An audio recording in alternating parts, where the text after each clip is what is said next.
Welcome to CitizenGO Insider Interviews, where we have Caroline Farrow. She is a courageous and consistent defender of life, family, and freedom in the UK and beyond.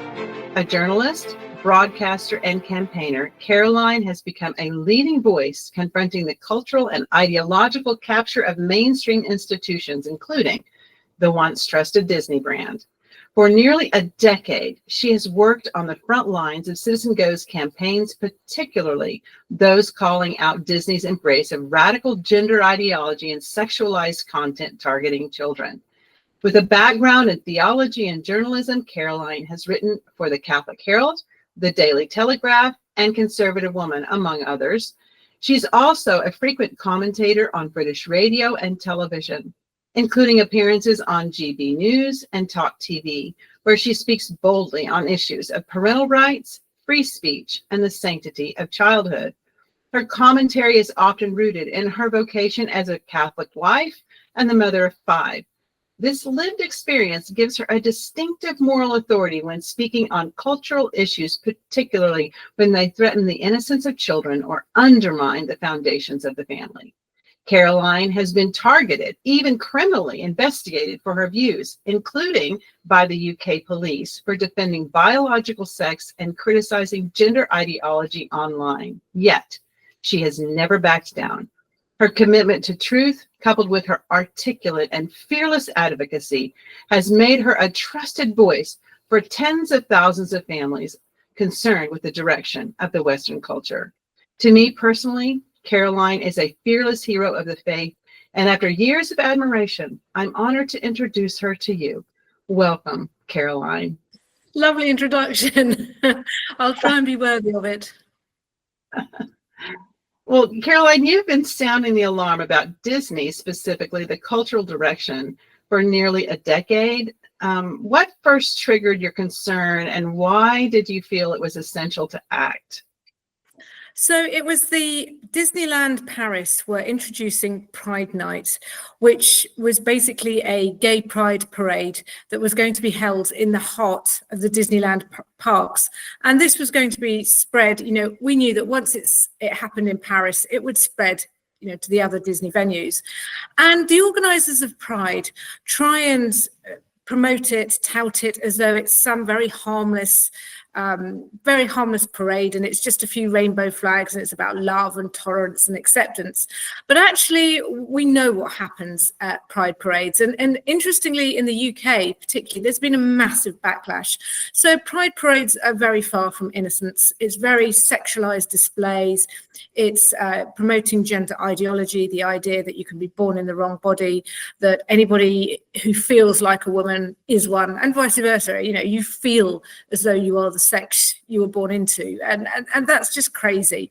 And promoting things like same-sex marriage, just promoting the whole gamut, the whole LGBT agenda. And the thing is, when you go to Disney, it's such a trusted brand. I've been to Disneyland Paris quite a few times. I've been to Disney World Orlando once, and it's this shrine of innocence, and you go there as a parent because you trust it. You know it's going to be a safe place for your children. To the extent, I remember the first time I went to Disney World Orlando, being really surprised, being European. I went into the Lady and the Tramp restaurant, and I really wanted a glass of red wine. And they said, no.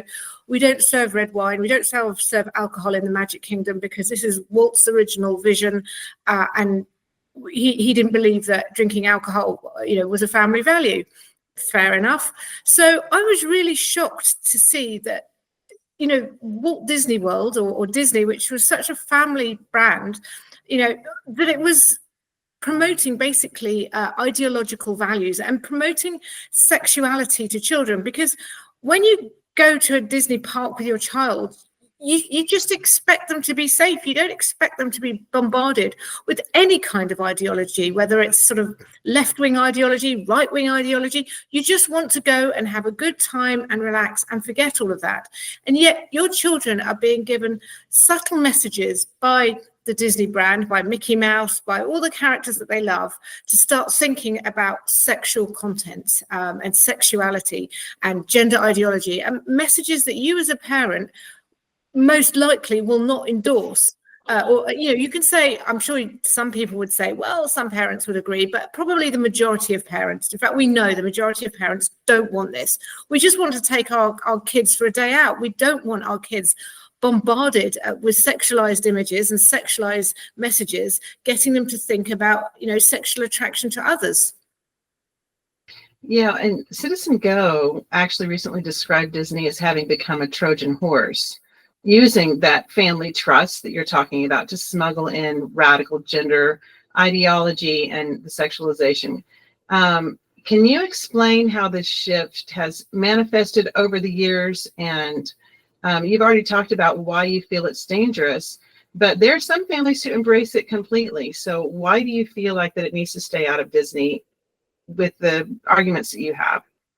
Well, I think it's, as I said before, Disney is a very trusted brand. And one of the reasons that I objected so strongly, and certainly CitizenGO objected so strongly to these pride parades in the park, is because so much of the content of a pride parade is really sexual. You see the costumes and the dancing.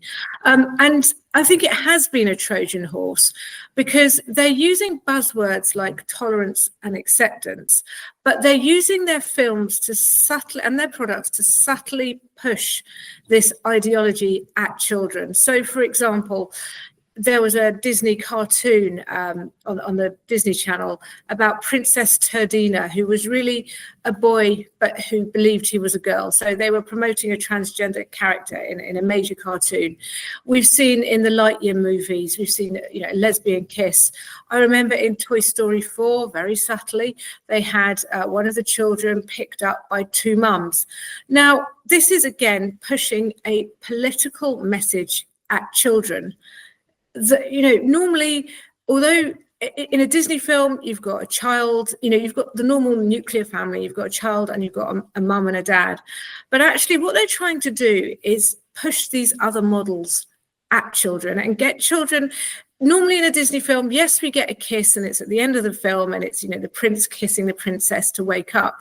And children don't look at it as being particularly sexualized content, and Disney's been very subtle about how they did that in the past. Whereas actually where you have two women kissing or two men kissing, that's very sexual in nature. And so you're getting children to think about sexual themes, about kissing, about romantic partnerships. And as a parent, I know, not anymore, but I used to really trust the Disney brand, and you wanted to be able to sit your children down in front of a Disney film or sit down with them and know that what you were going to watch was going to be 100% safe. Whereas now, I couldn't actually take my children to a Disney film. They love going to the cinema, but I couldn't take my children to a Disney film without worrying and wondering, oh my goodness, what message is this going to have? What are they going to see? What are we going to have to diffuse? I mean, I would always actually, to be fair, as a parent, I would always recommend watching stuff with your children. Never, ever let your children watch anything that you haven't seen and you don't know the content of. But, taking your child to a Disney film ought not to be a cause of concern. It's rated universal, suitable for all. Occasionally it might be parental guidance, but by and large, that a Disney film is going to be safe, yet not anymore. And I think this is what Disney is sort of subtly trying to do, is just push their values or push these very liberal values in film. And I think it's partly to appease the woke lobby. Well, under the Disney leadership that we have now, how do you think Disney's financial decline, do you think it parallels its shift to try and push these ideologies? I mean, do you think the market is beginning to reflect what would be considered the moral fatigue? And do you see that is actually having an effect? I think so. So I remember going to the Disney shareholder meeting in 2020 and bringing this up directly with Robert Iger. Well, it actually was it was Robert Iger and Bob Chapek who then was ousted. And I said, look, what do you have to say to the millions of parents who signed this petition and said, don't introduce Disney Pride into your parks? And they tried to really double down on it. They said, no, we're going to tell the stories that reflect people's lives, and these reflect people's lives, you know, and they thought that they were giving a very good comeback. You know, you could see them almost sort of fist bumping, hey, we're showing this stupid British woman who's obviously very uptight what we're really going to do.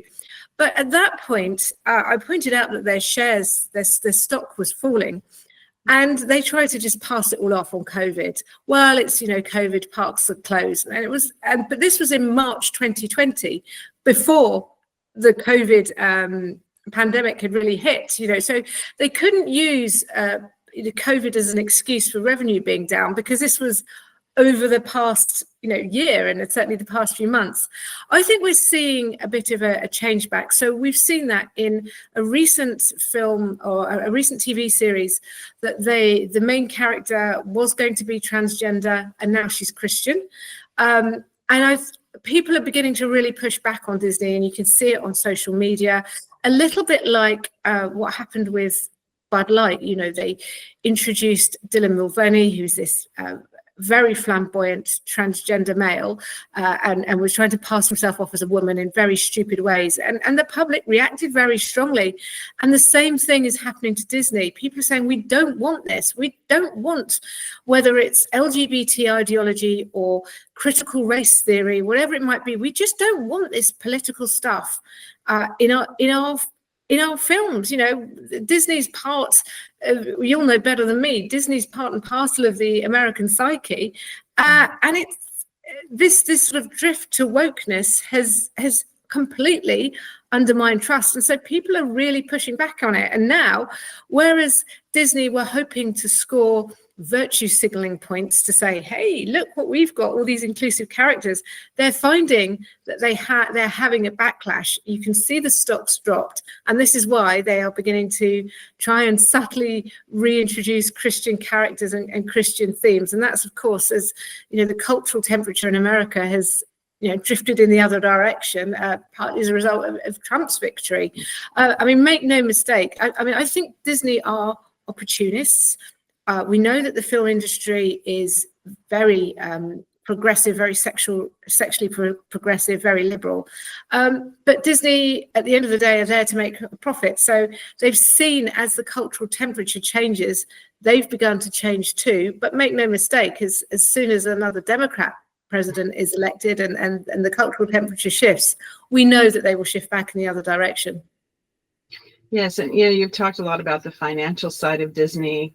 And CitizenGO has actually even targeted boycotts for supporters of Disney. Do you think that it's an important strategy for Disney supporters, just the regular mom and dad? How important do you think the strategy shifting our financial support away from Disney and those who support Disney? Do you think that that is effective? Because it seems that Disney seems at least ignorant, or like they, even in their meeting, they said, oh yeah, that's not a problem. Do you think they're so big that our strategy, or the strategy of holding back our money, is effective at this point? Yes, I do. I think nobody's too big to fall. You only need to look at, say, other corporations which you once thought were unshakable, like, for example, Boeing. I mean, I know their problems aren't the same as Disney's problems, but it shows that no company no organization is too big to fall. But I would also argue it's not enough to just boycott Disney. Okay, I think you have to tell Disney why you're boycotting them. So you boycott them, you also sign the petition saying why you've boycotted them, and you also write to them and say, look, I've had to boycott you because you're not safe for my children. I don't want to sit my child down in front of one of your films and have messages about, oh, you can be born in the wrong body, you can change sex, biological sex is just about a feeling, or how it's really kind to let men into women's bathrooms, or how children don't need a mother and a father. I don't want this pushed at my children. I just want my children to have a nice time, to enjoy the product, to enjoy the entertainment without a political message being pushed. And because I cannot trust you anymore, this is why I'm going to boycott your brand. Because otherwise, I think people you'll boycott a brand and the organization doesn't know why. It can probably guess. If huge numbers are suddenly drifting away, they realize that something's wrong. But when you sign a petition, or you send an email, or you call somebody at Disney, or you turn up at the shareholders meeting and say, I'm a shareholder and this is my money, I'm not going to invest in you, then they really do take notice. Okay, so you've mentioned several victories that reaffirm what you're saying, that we're actually having an effect, parents are having an effect, and the battle can be won. Can you kind of pull those together? Can you name specific victories that have been won in this battle? Well, what's really interesting is that they haven't put on subsequent Pride nights. We've not seen advertising for Pride nights for a couple of years. As I said, in their latest offering, they changed. The rumor was that the character was going to be transgender, and they changed the character to the protagonist. I think she's a little girl. She was Christian. I'm so sorry, Anna. The name of that film that product has completely escaped me. Maybe you can remember what it was, but there was there's been a recent Disney series a new flagship series on Disney, where they, as I say, changed the character. And we're seeing a lot less of these subtle cues and subtle hints. So it remains to be seen. I think Toy Story 5 is coming out. It will be interesting to see whether or not they try and push the buttons with that again. It was a Pixar offering, but it was taken over by Disney. I recently went to see the Inside Out 2 film with my children, and we didn't see any references that would make us extremely concerned or even concerned. And my children are of an age, I've got teenagers, they're really sensitive to these kinds of issues, and they would have picked up on it. So I think gradually they are beginning to return to their roots. But at the same time, as we know, they're doing things like advertising dying for sex on their streaming channels. So you can have a child clicks onto the Disney Plus channel, and they see an advert for basically a really graphic show that's not marketed at children, but their interest is piqued. And a 9 or 10-year-old will know sort of what sex is, and they'll think, oh, what's this about? And it's no good Disney saying, well, it's about parental controls, because actually it's about Disney making sure that they're 100% safe for children. It's not good enough to shift the blame onto parents. And in fact, I was one who was caught out by it, because my husband had a 3-month subscription to Disney. He got free as an offer with something, and my children were overjoyed. They were completely overjoyed. Wow, we can catch all the latest Disney stuff. And we thought, oh, it's the Disney Channel. It'll be the Aristocats and all the old favorites. And this advert came up for them because we hadn't realized that you had to set parental controls. Yes, my husband had set up an account in his name, but didn't realize that this sort of thing was going to come up. And in fact, I think it was because one of our adult children had been sort of scrolling through, seeing what was on offer, and then the algorithm sort of thought, oh, okay, maybe there's an older person here. So then when my younger children clicked on it, they saw this advert for this very sexualized show with BDSM content and just a horrible, absolutely disgusting, immoral storyline. And so Disney really, if they want to gain the trust back, they really need to do a lot more. Yes, and you bring up a really good point, because we think about Disney as being an American problem, a US problem, but from the UK to Spain to Australia, people are petitioning Disney, and we see this gaining worldwide momentum. So why, you've already answered this in other ways, but do you think this issue resonates across nations and cultures despite the vastly different political climates? The US right now has Trump, but like you said, we won't always. But other nations that have very liberal views on other things seem to anyway. Why do you think that this is important even to those areas of the world? Because this is about parental rights and parental responsibility and keeping children safe. So Disney is this universal, global, trusted brand. Most children will recognize Mickey Mouse. And Disney's past canon, its past catalogue of films, is imprinted, I think, on the cultural psyche. So everybody knows Snow White and the Seven Dwarfs and all those old classic films, Sleeping Beauty. I'm trying to think of them all. Sleeping Beauty, Beauty and the Beast, the old one.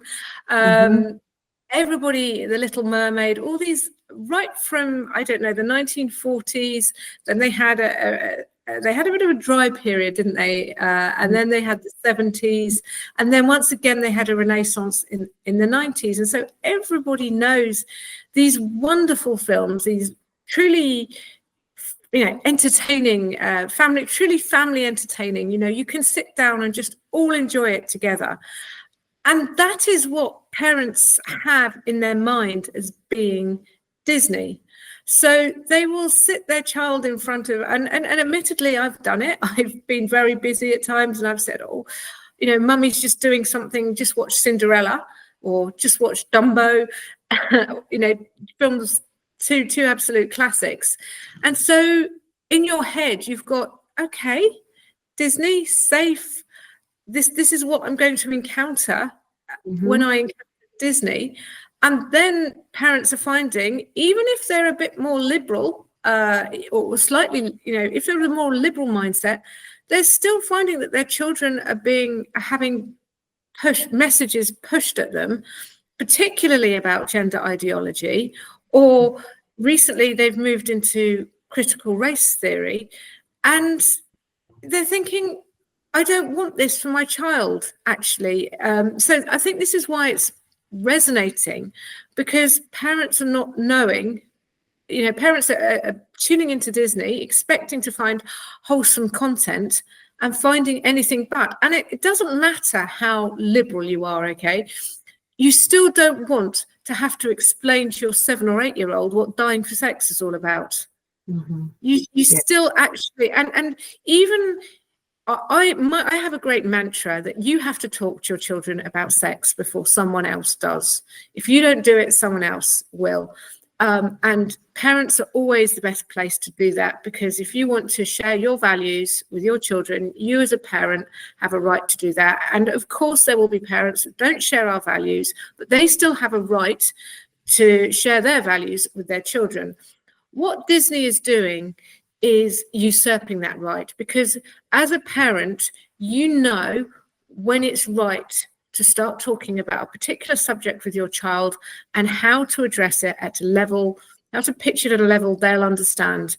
So when Disney starts introducing this in their products, they're usurping your role, because they're making you talk about a difficult subject with your child that your child might not be ready for, and that actually you don't want your children to think about this. I know some really liberal people who would perhaps have a very different view of me to things like, same-sex kisses and LGBT ideology, but they're still like, I don't want my children being sexualized this young. I don't want them thinking about it this young.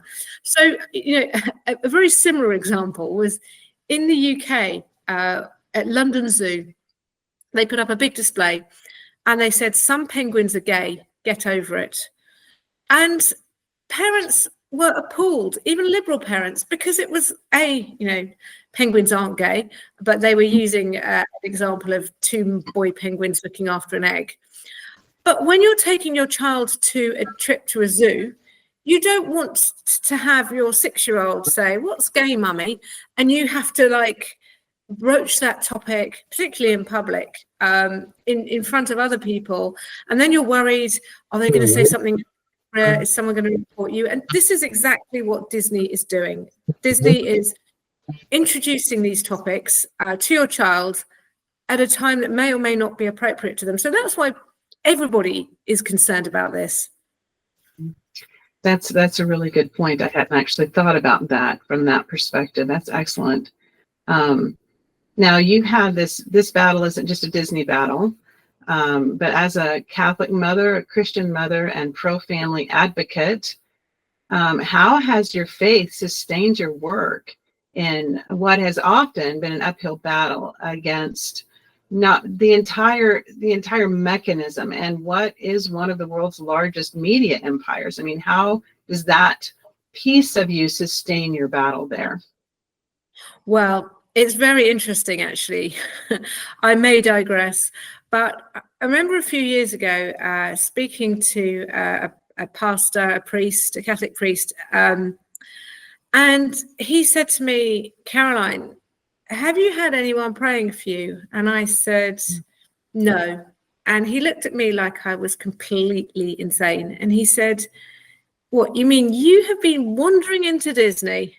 Look at you, wandering into Disney and your jeans and your T-shirt." I'm like, "Well, I'm not quite where I'm at you. But you've been wandering in and taking up battle against these giant corporation, which is, seems to have been infected with almost like a demonic ideology, and they're trying to indoctrinate our children, and there's demonic forces involved here, trying to persuade children that left is right, right is wrong, trying to really corrupt our children.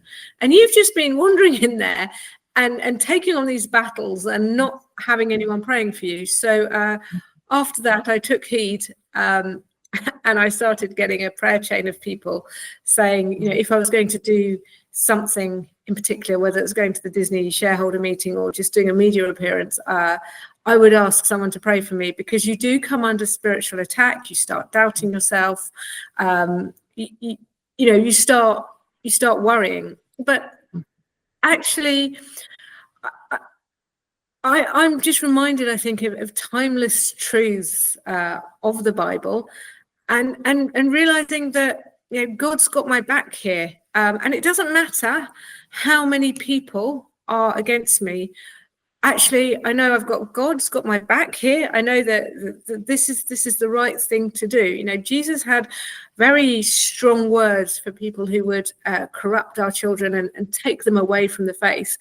And I also know that truth is not determined by majority opinion. And I think I've never really questioned, even when I was investigated by the police or even when I was arrested, people try and victim blame you, and they say, "Oh, if only you'd said it in this way or that way. Oh, it's the way you come across. Why did you have to use those words?" Well, I have to use these words because these are the correct and factual words. So on one occasion, I described somebody's son as a son, because he was a son, but he identifies as a girl. And it was like, "You're being very personal about his journey." Well, I'm just telling the truth, actually. One of the commandments is not to lie. So in terms of how my faith has sustained me, I've just prayed, really, and known that this is absolutely the right thing to do. What is the devil known as? He is the father of lies. And what is one of the biggest lies is the idea that you were born in the wrong body and that you can change who you are. In fact, who we all are is created sons and daughters of God. We're made and loved in his image. So we're absolutely feeding children lies to say, actually, you are who you choose to be. And if you feel like a boy or if you feel like a girl, then you are one. And I think as well, probably part of it comes because I have been defending against things like the legalization of same-sex marriage in the UK, and that just got me so much hate and so many threats. But at the same time, so many people said to me, "Thanks, Caroline. Thank you. You're saying what I think, but I dare not." So I take that with me, and I take the voices of, I take Citizen Go with me, and I know that whenever I'm defending something, I'm being the spokesperson for the millions of people who've signed our petition. So, and although Citizen Go is not explicitly, we're not formally Christian or formally Catholic, actually those are the values that we are fighting for. You don't have to be a Christian to work here, but it certainly helps. Well, so you talked a lot about the battle. What would you say? What do you say to the parent who feels absolutely helpless? You're in a position that allows you to speak out. And you haven't always been in this position. So what would you say to the parent who feels helpless and wants to protect their child from this cultural onslaught but doesn't know where to start? Well, not everybody is called necessarily to be as vocal on social media or in the public square, and that's fine too. But sign a petition, because that way you're getting your voice out there, you're getting your voice heard, and you are not helpless. Actually, every single voice joining together helps. It moves the needles. There is power. There is power in petition, and there is power in collectivity, and you're not helpless. It may feel that way. I know I went through a phase of thinking, I'm going to have to boycott every single brand. I'm going to have to boycott Netflix and Disney, and there were makeup brands and that were being advertised by transgender individuals. But actually, it helps you, I think, to detach from the material world. But as a parent, you do have control.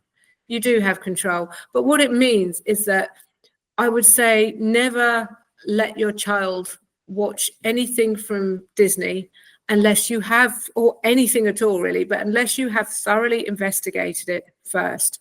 Know what your child is watching. And this is why these organizations are so wicked, because you'll be watching something like, I think Bluey is a very popular show, and that's or in the UK we've had Peppa Pig, and that's always, you've been watching it with your child and you think it's safe, and then suddenly an episode comes on and they slip something in. But actually challenge it as a parent. If you see two lady pigs or two men and two women having a baby or child rearing, you can actually say to your child, well, that's a bit silly, isn't it? Because actually every baby needs a mummy and a daddy. And you can talk about, wouldn't it be sad if you had two mummies or two daddies? And if you see a child like that, then you must be really kind and nice to them, because it must be really sad not to have a mummy or a daddy. And it takes a mummy and a daddy to make a baby, and how sad is it? So there are things you can do. You can talk about the messaging to your children, or you can say, oh, there's this character who was born a boy. Isn't he very silly? He's a boy, really. It's very sad. He's very confused. You pitch it in an age-appropriate way. But unless you're watching these shows with your children, you can't counteract the messaging. And I think the big takeaway, which is very sad, is that we're living in a society that's very different to the one we were living in, perhaps when I grew up, where we just can't trust what our children are going to see. But it's easier now than ever before, because we're not constrained to live television, so we can always pre-filter. But you're not helpless. The more you raise your voice, the more you sign a petition, the more you let these organizations know that you're not going to stand for this, the more power you have. And of course, that's why Citizen Go gets attacked to the extent we do, because we're empowering people to raise their voices. And of course, organizations don't like that. They just want, and governments don't like that. They just want to continue to do whatever they want unchecked. Well, that you have wrapped us up very, very well. But do you have any final thoughts or words of encouragement that you haven't already given for families fighting this battle, protect their children, and stand for truth in this current culture? You know, we need to be culture changers, but at this point we have what we have. So what are your words of encouragement as a closing? Just keep fighting for your children. Just keep protecting your children's innocence. Nobody is going to protect your children like you do. You are the best person. You're the best person. You're best placed to protect your children, to raise your children, and listen to your inner instinct. Listen to your gut. You are good enough, and you don't need a professional. Whether that's a school professional, whether that's some guy at a marketing company, you don't need somebody to come in and tell you how to parent. Listen to your instincts. And if something feels very wrong to you, if you're watching a television show and it feels wrong, it is wrong. Don't let yourself be gaslighted into believing black is white, or into believing that you're a bigot. It's not bigotry. It's not hatred to stand up for the truth and for children's innocence.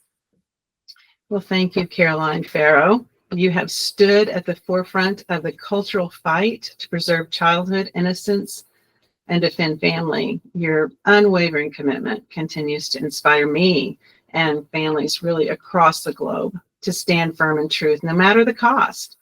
And for those of you who would like to follow Caroline and her work, you can find her on X at CF_Farrow. And you can also find her work at CitizenGO. So thank you, Caroline. You are incredible, and it's an honor to know you. Thank you, Anna. Thank you.